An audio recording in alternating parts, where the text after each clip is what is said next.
Hey guys, for today's video, I wanted to talk a little bit about what I actually do at work because I've definitely mentioned in past videos what my job is and the general idea of what I do, but I don't think I've ever gone into any kind of detail about what it is I'm actually doing day to day in the office or working at home in my home office.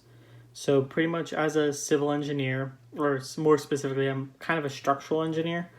Um, I focus on bridges and overpasses and roadways, things like that.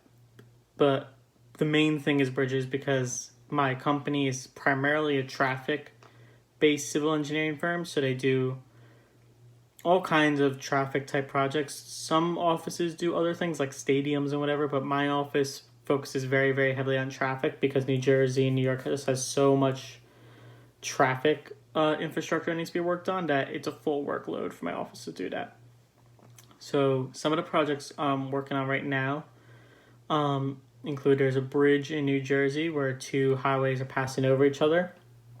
And my job has been helping create some detail plans for all that, specifically rebar, which is like the metal that's inside of concrete, because concrete isn't good in tension. When you bend concrete, it'll crack and snap and stuff. But if you have metal in it, the metal will bend and it won't completely fall apart.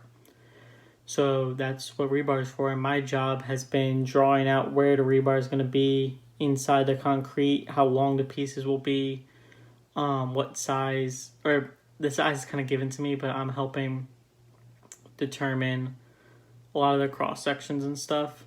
And then at the end of the day, my primary thing I'm doing is getting quantities for all that. I'm quantifying how many feet of metal we're using and all that, so that they can make cost estimates and everything like that, and have a general spreadsheet of, okay, here's how much metal we need to order. I've also done quantities of the concrete itself and other steel beams and all that kind of stuff. So that's been most of my work thus far in the past, I guess now it's been 3 weeks of work for me. An upcoming project I have is actually looking at the George Washington Bridge in New York and just making sure pretty much it's safe. Specifically, I'm looking at when different size trucks and all that drive over the bridge, how much force does that truck exert on the bridge, how much does it make the bridge bend, and I process all that information through a computer program where I simulate a truck driving over the bridge basically, and it spits out numbers of what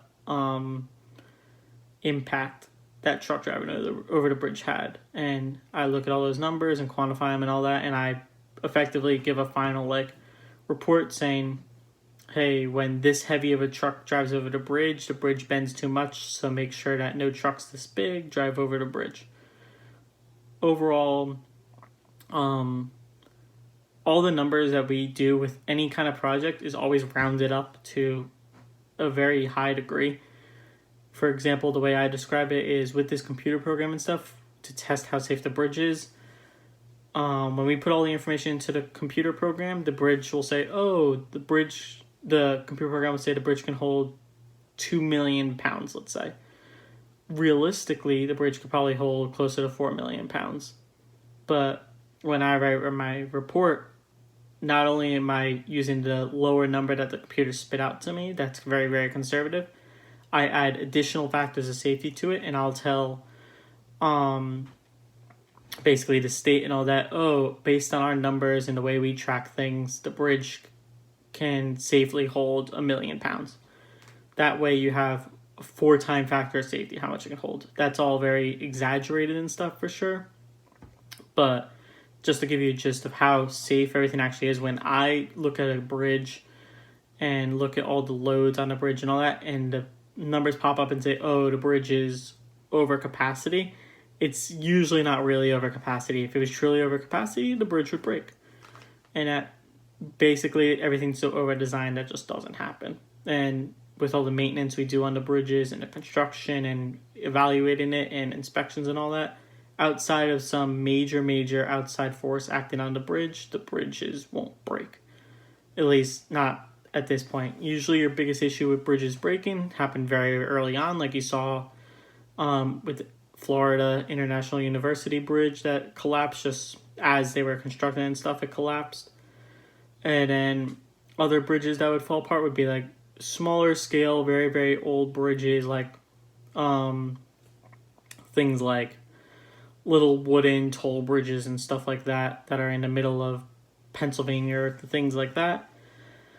Also, any other bridge like breaking outside of that has to do with very, very abnormal outside factors. Things like hurricanes and tornadoes and a truck driving into the side of a pier.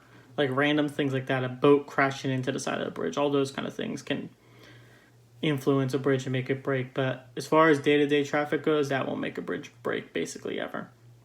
So yeah, you guys know a little bit about what I do now. So I'm going to wrap the video up here. As always, thank you guys for watching. I'll see you in tomorrow's episode.